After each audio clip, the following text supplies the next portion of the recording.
from Total Wellness Health Coaching. Welcome to my kitchen. Welcome back. If you are not new, welcome for the first time. If you are new, I would love for you to introduce yourself down in the comments. Let me just welcome you personally. My channel has been around for about 4 or 5 years, I think. I was Our Paleo Family for a long time, and then turned it into Functional Medicine Living, I think is what I'm called now. But my website is Total Wellness Health Coaching.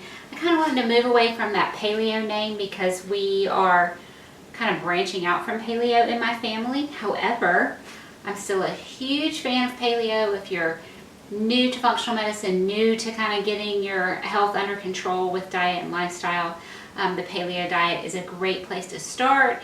I have information that I can link down below about what is paleo, what is autoimmune paleo, what is that for, why would you want to follow that.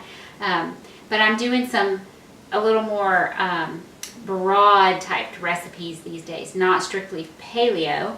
And if you have been following along with my last few videos, you know that we are doing some sourdough in my house.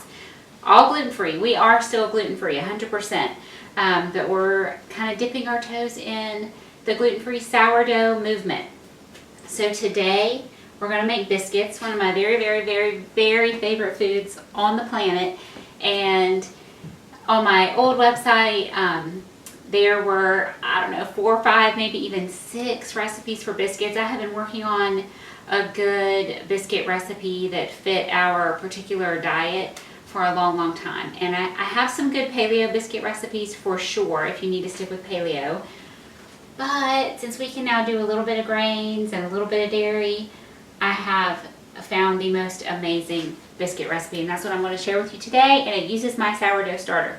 Before I show you that recipe, I just want to give you one quick update on the sourdough starter, and that is that I was getting kind of sad because I thought, I'm not going to be able to continue the sourdough, even though I've come up with some recipes that we love, like these biscuits, the scones, on and on and on.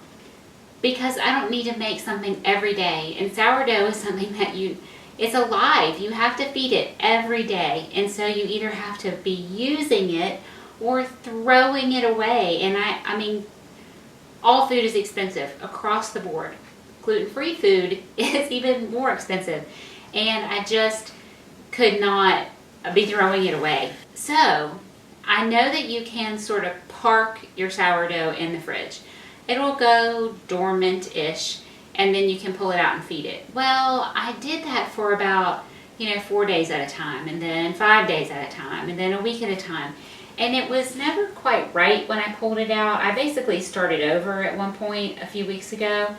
Well, this starter now, I've been feeding it with mostly either brown rice flour or this King Arthur gluten-free blend. And actually I have this because it was on sale at Thrive Market, really, really good sale, and I bought several bags of it.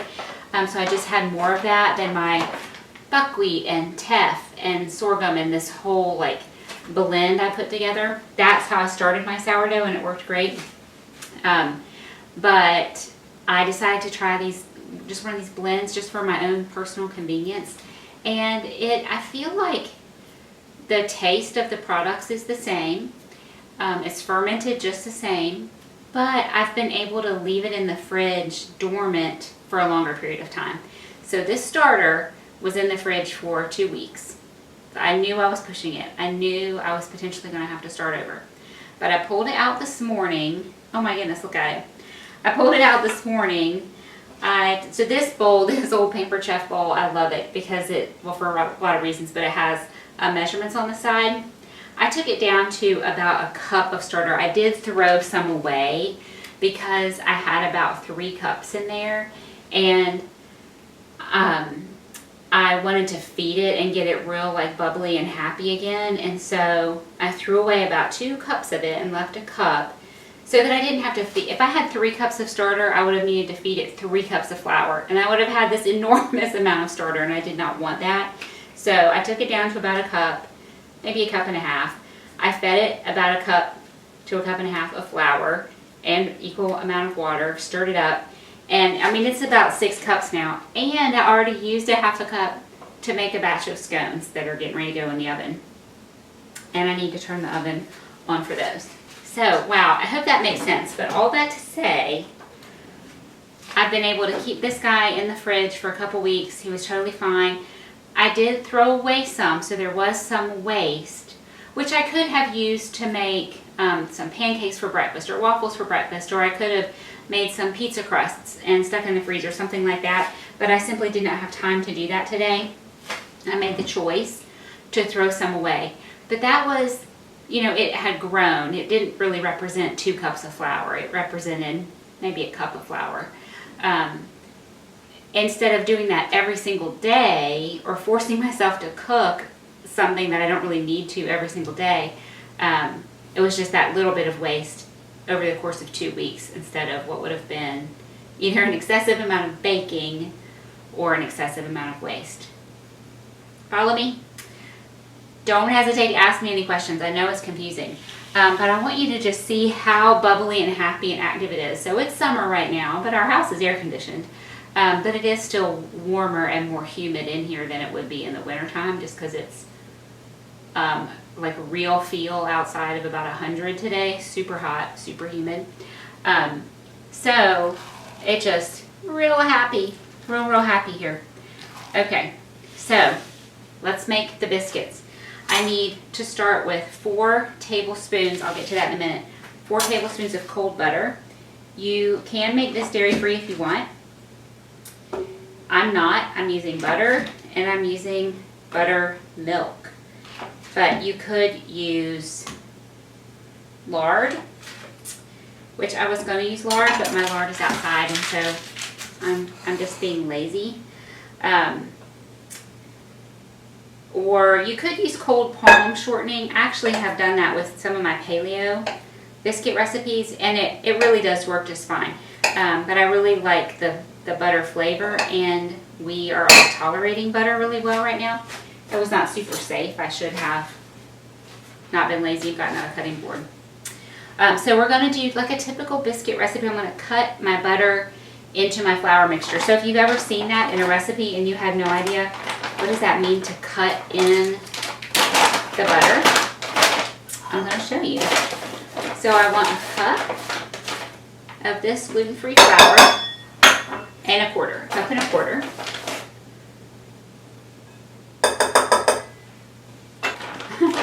This is a weird measurement, 1/3 of a teaspoon of salt. So I know most of you probably don't have 1/3 of a teaspoon measuring spoon. I don't, measuring spoon, and I don't either. But this is a quarter, so I just want a quarter and a little more. It's like not quite a half, but a quarter wasn't quite enough. So it's going to make it a little tricky to write up the recipe for you, but I'll manage. Okay, so shy of a half a teaspoon of salt, a teaspoon of baking powder, and a half a teaspoon of baking soda. So that's our dry. And I'm just going to put these out of the way so I remember that I'm done. I'll tell on myself today. I've been growing these zinnias at the mailbox all spring. I love zinnias. They're so pretty to cut and bring inside. Well, they got some kind of disease this summer and just have not been looking great. The foliage is turning brown, and they're just not looking very good. But yet they continue to bloom. And so they're just looking so ugly, I thought, I really need to yank those out of the ground. And before doing that, well, let me just cut them. I haven't cut them and brought any in all summer. And honestly, that's half of why I grow zinnias, is because they're so pretty to cut and bring inside. And they last for a long time. So it's Wednesday, we homeschool, we meet with our big group, and I teach a class all day on Tuesday. The kids and I are just always exhausted on Tuesdays. And then Wednesday's the start of the next school week for us, so Wednesdays are always a super busy day. But yet, you know, it's still summer, it's the growing season. I had to tend to my garden and stuff. So this morning, just kind of in a rush, I went out, I picked the garden, I checked things for watering, and then I went and I cut these zinnias. And I came in and I was, rushing. I need to shower and I need to, start getting going with school stuff for the week. And I had the flowers. I picked the leaves off just like you're supposed to, so there aren't leaves underwater. And I arranged them in the vase, la-ti-da, and I went about my day. Like 6 hours later, I came downstairs and my son was here, and I was like, why are my zinnias so wilted? They usually last for weeks cut. They just really have a lot of longevity once they're cut. And I realized I had not put any water in the vase. So I put some water in, lickety split, and that was maybe an hour ago. And they have started to perk back up. I don't think they're going to rebound fully, but if I get a couple of days out of them, I'll be happy. So while I was telling you the story of my forgetfulness, I've been cutting in my butter into my flour. So number one, you really want your butter or whatever fat you use. If you use lard or palm shortening, you want it to be really cold.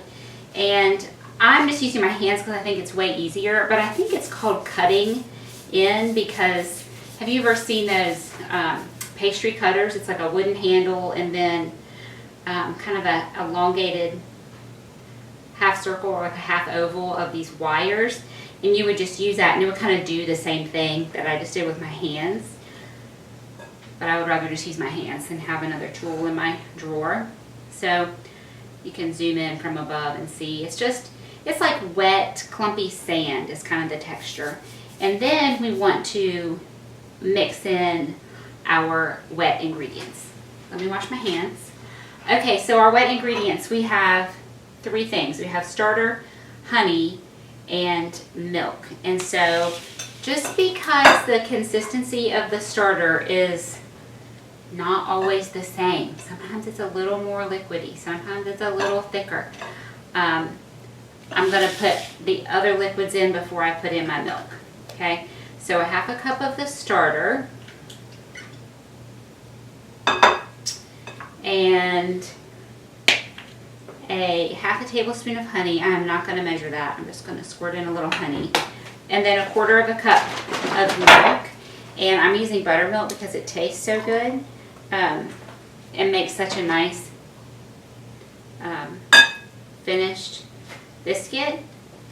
But you could use any kind of milk. And I've used regular cow's milk. I've used almond milk. I have used buttermilk, just those 3. Those are my main ones. We don't usually do oat milk or any of those things, but I wouldn't see why you couldn't. They're going to be a similar texture to the almond milk. So there's all this like liquid on my spatula. So before I add more liquid, I'm going to get my hands in there. You want to be kind of gentle with it, but you also want to get everything mixed in. This is a little dry. I think I need just a teeny bit more. Oh, I didn't quite get it all out of my measuring cup. But if I got every bit out, that would be just the right amount. I need just a touch more. So just bear in mind, depending on the flour that you use, depending on how dry your air is or moist your air is, you may need a teeny bit more or less liquid. You shouldn't really need less than the quarter of a cup, but I'm not going to say absolutely, okay? So it's good to learn what it should look like, what it should feel like. So you can see how mine is, it's not this sloppy, wet mass. It's kind of like will come apart a little bit, but also like it'll hold together. It's a little difficult to describe. Let me wash again. I didn't tell you either that this is really a half recipe. So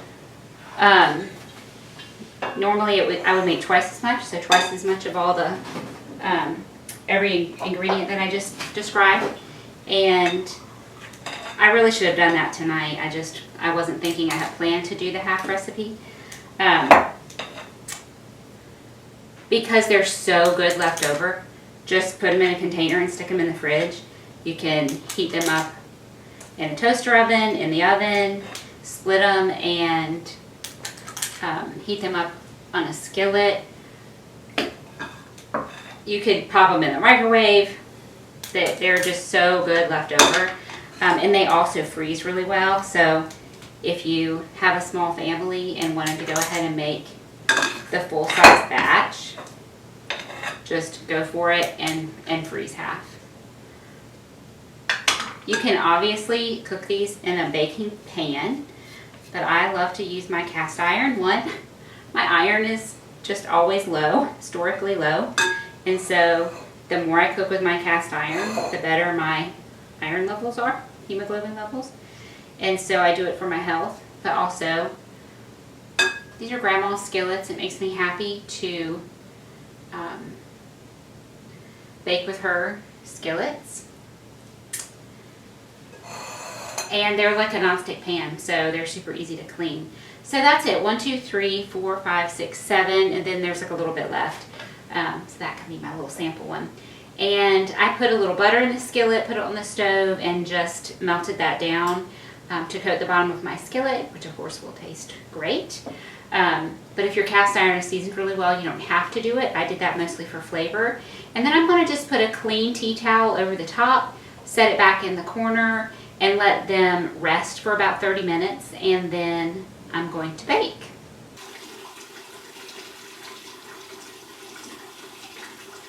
And now that I'm done with this for today, I'm so tempted to make something else, but I don't really need anything else. I'm not going to.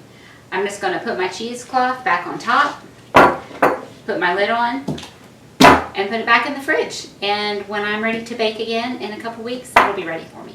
All right, everybody, welcome back. The biscuits rested on the counter for about 30 minutes. That's not for them to rise. It's just to kind of rest. It's a quick bread. We don't want it to be tough or anything. So let them sit on the counter to rest, and then baked them at 400 for 20 minutes. And now we have to try one. So for supper tonight, I was supposed to have something else. That needed spinach. I accidentally used up all the spinach the day before, so we couldn't have that. And I had chicken in the freezer, but that was going to take a really long time to thaw. So we're having eggs and bacon tonight. Eggs and bacon and biscuits and smoothie. So I just feel like I always tell you a whole bunch of secrets on myself, but I'm kind of bad about forgetting what I have in the fridge and the pantry and that kind of thing. And this summer, my kids worked at a local camp a lot, and so I had more time to myself than I've ever had in my whole entire adult life. And I actually cleaned out the freezer, and I found all these partial bags of frozen fruit. There's even a bag of spinach. I was like, this is perfect. It was frozen spinach, so I couldn't use it in my recipe as I intended, but I could use it for a smoothie. So we're having smoothie, eggs, bacon, and biscuits. Hang on, let me tell my daughter she can come in. Okay, so we're going to be having these with eggs and bacon. Maybe somebody will have butter and jelly. This is some strawberry jam that I made last year. Let me just go ahead and have a big one so I can show you. You got to remember when you bake in your cast iron that your handles are hot. These biscuits have an amazing flavor and texture. They stay together really well. They're not super crumbly like a lot of, that's actually too big of a piece of butter, even for me. They're not crumbly like a lot of gluten-free biscuits are. So we'll let that butter start to melt. You can make egg sandwiches with these. You could do some sort of batch cooking or cook ahead, like a prep type thing. I used to have a towel hanging there. I don't know what happened to it. And make your biscuits, fry a bunch of eggs, bacon, sausage, whatever. Wrap them up in foil or parchment, stick them in the fridge or the freezer, and just reheat those on busy mornings.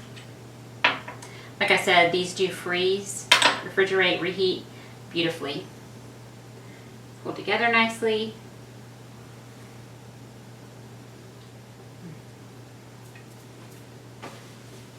They're so good. I keep this little notebook here in the kitchen. This is where I write down recipes when I'm creating recipes. And this was the biscuit recipe, and I wrote perfect in all caps and underlined it twice. So I'll make little notes, you know, I need to change this, it needed more salt, it was too salty, that kind of thing. Perfect. And in my opinion, they are perfect for a gluten-free sourdough too, so you get the benefits of sourdough. And I hope you love this recipe as much as me personally and my family are loving them. You can find the recipe, I'll have it linked down below. It is written up for you in an easily printable format. It is not in the notes, but there's a link in the notes that will take you to my website, Total Wellness Health Coaching, where there's a recipe tab and you can find all of my recipes, and you just click print and you can get a little printable version or just read it off your computer screen. So the recipes are there for you. If you enjoyed this video, I hope you will subscribe and like and share and hit that notification bell. If you hit that notification bell, it will tell you when I publish a new video, which is about every week. We're into the school season, so it's busy and may not be exactly every week, but I try my best. So if you don't hit that notification icon, you won't necessarily see my videos unless you go searching for them. So definitely do that. Leave a comment down below, introduce yourself. I would love to get to know you. And again, share and subscribe and do all that stuff, because that tells YouTube that you like this kind of video. I hope you enjoyed this. I hope you have a great day, everybody, and I will see you next time.